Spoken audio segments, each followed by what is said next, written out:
Good morning, ladies and gentlemen of the press. Thank you for coming to this event meant to provide you with detailed state of our companies, especially what has bedeviled Men's Gold for the past 12 months and the way forward. May I state humbly that this communication is without prejudice. First of all, let me start by praying the Almighty God for today and to thank Him gratefully as we count our many blessings. Let me also take the opportunity to thank the government of Ghana, Ambassador of Ghana to the United Arab Emirates, His Excellency Al-Haji Ahmed Ramadan, for the consular services extended to me during my 8-month detention in Dubai. I thank the Ghana Police Service for the warm reception and the exhibit of professionalism in the discharge of their duty on my arrival to Ghana on the 11th July 2019.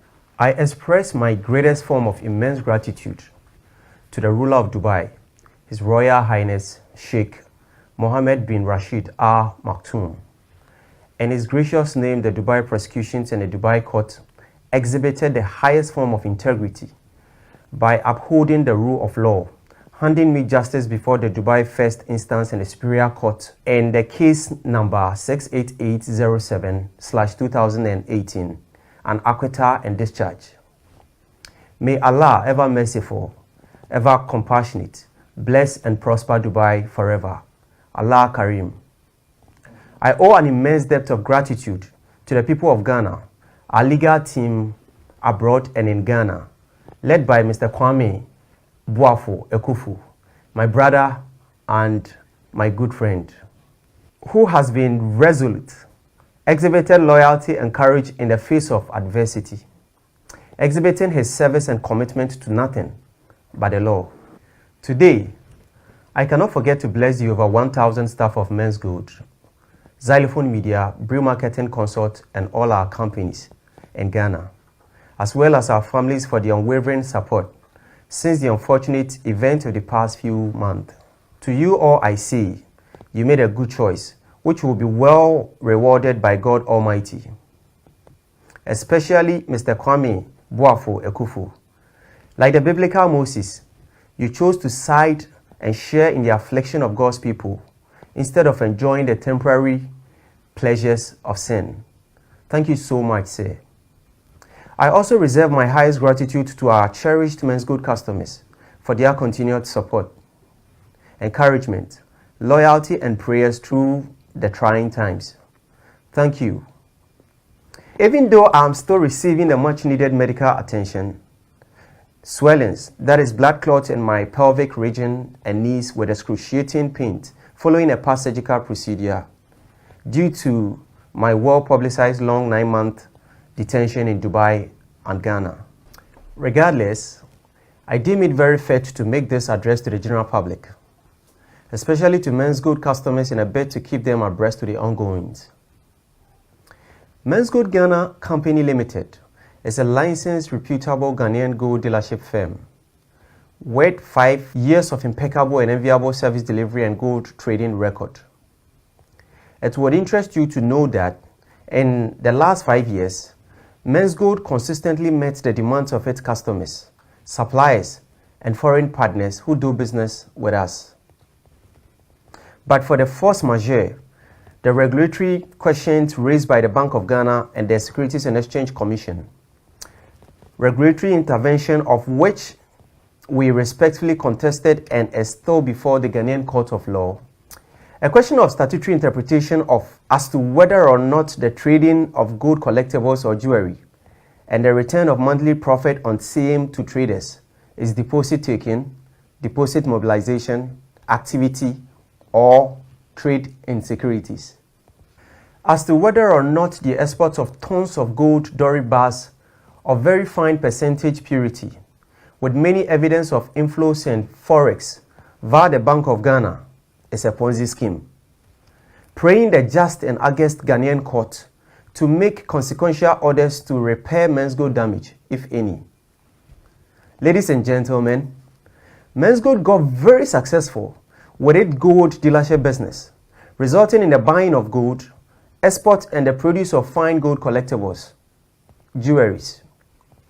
to satisfy the domestic market, an innovative drive in adherence to the government's campaign for Made in Ghana goods. We saw the need to embark on a drive for international expansion in a quest to broaden our market share size. We saw the opening of some international outlets in Madrid, Spain, London, the United Kingdom, and Lagos in Nigeria. The famous shutdown letter landed our business, staff, customers, and shareholders a catastrophic blow, which sadly led to many very horrific occurrences that brought untold economic hardships to our families, our dear customers, and the staff body of all our companies, many of whom are customers too due to the reputable nature of our business. To you all who suffered various degrees of upset, be it directly or indirectly, we share equally in your pain. With God on our side, we shall soon change this sad men's go tale to a very happy narrative, as I grasp a resolve now to drive men's good from good to great. The men's good product line that has been questioned is one that is just an act of innovation characterized by most businesses worldwide. We sought to build a word processor out of a typewriter in our line of business, with the hope of being encouraged to create wealth in the face of globalization. I noticed that the 21st century witnesses a blowing wave of globalization, yet Africa has seen limited technological innovative advancement, which stifle our economic growth and lame our progress due to lack of will to invest in the difficult task of creating new things. This tends to make companies in Africa fail in the future, no matter how big a company's stated capital is or who is in the helm of affairs. With this background juxtaposed with my vision and drive to build a business that would surpass our generation, innovation was the only option. As it turned out, with the cease and desist directive from the Securities and Exchange Commission, the need arose for us to mobilize company assets, especially outstanding payments due our company from several companies and individual buyers in several countries, particularly in the United Arab Emirates, Dubai specifically, to meet the payment obligations owed to men's good traders or customers and other business associates. It was in this regard that I embarked on a pursuit of company asset or debt recovery overseas. In the course of my pursuit, upon my arrival in Dubai on the 7th December 2018, I was framed by one of the companies, Horizon Royal Diamond DMCC, which owes our company 750 kilograms of gold Dory bars, valued at $39 million. Believing that men's gold is doomed for closure due to the unfavorable media reportage and the customer protest in Ghana, hence tabled a bogus claim that they have been defrauded by another Ghanaian company named Just Gold Company Limited, with frivolous claims of Just Gold Limited having associations with our company, which is very false. The subsequent action by the Economic and Organized Crime Office, EOCO, to freeze men's gold and my personal asset further hardened the resolve of some of our debtors who thought men's gold was a thing of the past.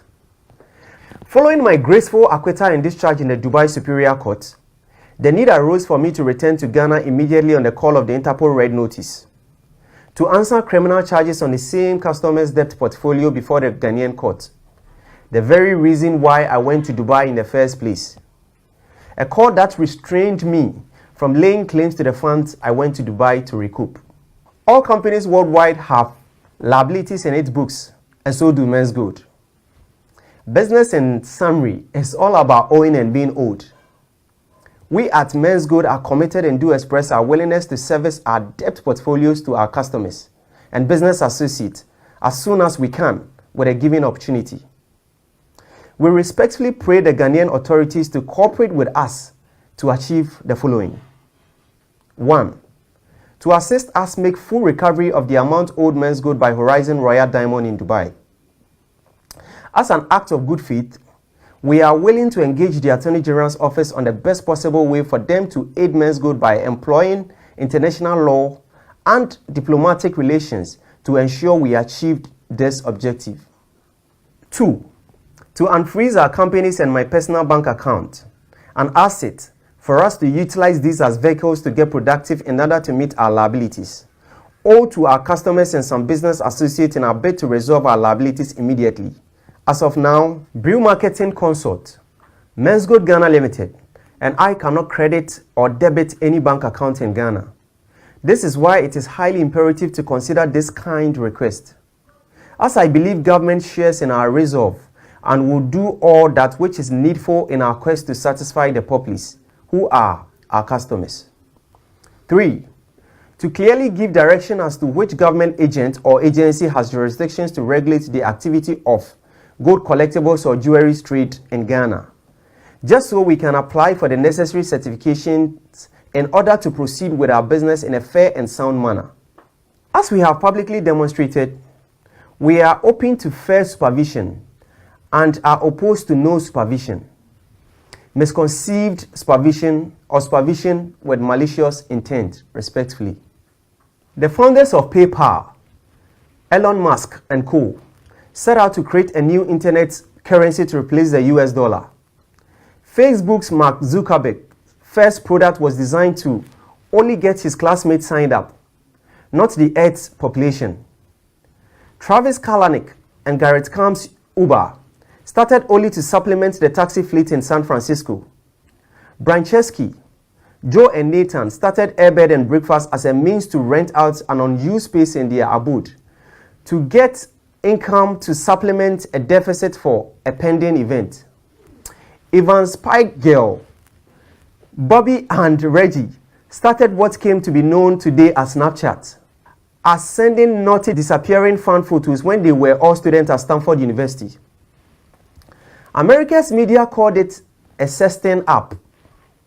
Jeff Bezos started Amazon as a digital bookstore in a garage, was heckled by the big players in the books retailing business. Jack Ma fought through and achieved Alibaba in China, and the list goes on. All of these innovative breakthroughs had regulatory questions, suffered bad press. Uber and Airbed and Breakfast particularly have suffered global protest. Travis Kalanick, founder and first CEO of Uber especially, fought many regulatory and legal battles. Today, these great innovative companies are pillars of the great Silicon Valley, receiving global tribute for the United States of America. These are just symptoms of disruptive businesses and business ideas. Men's Gold is today characterized by same traits, and I have no doubt in my mind that our company is on a path to greatness and global prominence. If these 3 propositions are reviewed and considered, we shall confidently proceed to make the necessary arrangement to start paying our customers immediately under my watch. This I say with my personal guarantee. While my detention in Dubai was harrowing, daunting, terrific and horrific experience, I am grateful to God because I feel very refined. It has made me older than my age as we grow in our experiences and not in years. I am fulfilled and ready for greater exploit, highly motivated to add up to our previous gain. I am happy about the disruption. A key trait about a successful business prospect in this information age is the ability to scale. As Mario Andretti, a champion car racer, rightly put it, if everything is under control, you are just not going fast enough. Xylophone Media is an entertainment business built upon technical expertise such as creating, composing, storytelling, and performance. It's also built on innovation just like Men's Good, employing technology to develop new breakthroughs in art, traditional and digital media products. Tomorrow would witness a Xylophone Media that can be described as a multifunctional media in the digital space, which would cater for a wide variety of international interests and needs. It would comfort you to note that Xylophone Media is not just another media firm. We are a media and art technology company. Our competitors are not in Ghana. They are far away in the Silicon Valley in California. To you I say, ants that unite can beat an elephant. Admittedly, We have made some pretty good losses. We are happy about our loss having been a disruptive art and media business. We wear our loss as a badge of honor. Our loss depicts our grand ambition. By natural law, you have to go through a thunderstorm to see the rainbow. Our eyes are still set on the colorful rainbow. We shall succeed. Brew Marketing Consult Company Limited is a marketing company, a commodity broker of a sort, which works for commissions by merchant selling and buying leads. I encourage companies worldwide with marketing needs in Ghana and in Africa to take advantage of Brew Marketing's great professional marketing prowess, as the company did for Men's Good, resulting in Men's Good's mighty growth. To the staff body of all our companies, I couldn't have been more proud of you for standing resolute in the face of adversity. I encourage you to continue to stand strong as we navigate the path of soon meeting up to the demands of our cherished customers. To our Men's Good customers, we note that you have experienced an increased level of anxiety and concern, but have been extremely understanding and patient with us through these trying times. We continue to recognize and respect your sacrifice. Please remember that your patience and support for us is not an entitlement, but something we earn by the way we worked with you diligently over the past years. I can assure you that it would pay off favorably soon. Together, we are very conscious of our responsibilities towards you, our cherished and esteemed customers, and we will do everything we can to individually and collectively meet your expectations. To the government of Ghana, we applaud you for not sparing the rod and spoiling the child. We've got your message. We've grown and are ready to accept and take up responsibility, if any. I want to reiterate that I do not seek political office or power. My goal towards contributing for the good of Ghana and Africa is missionary and not mercenary. Clearly, my willingness to be misunderstood is the basis of our many criticisms and the exercise of brute force and skewed media reportage witnessed against our outfit in the last 12 months. I am an entrepreneur and I remain as such. Last but not the least, to the many Ghanaian and African youth, as well as the aged who believe in me and the NAM mission, we shall continue to contribute to those in authority for the creation of new Ghana and new Africa, for the new Ghanaian and the new African, in the new African socio-economic front. I am well aware that many of you crave for African prosperity. To you, all I ask. The Egyptian who conceived the idea of the pyramid and actually built it is an African. Had same natural abilities we have, with less access to information than we do today, yet succeeded in building not just one pyramid, but three, if you like, several. Which African would build the next Egyptian pyramid? Thank you so much for coming. Thank you all.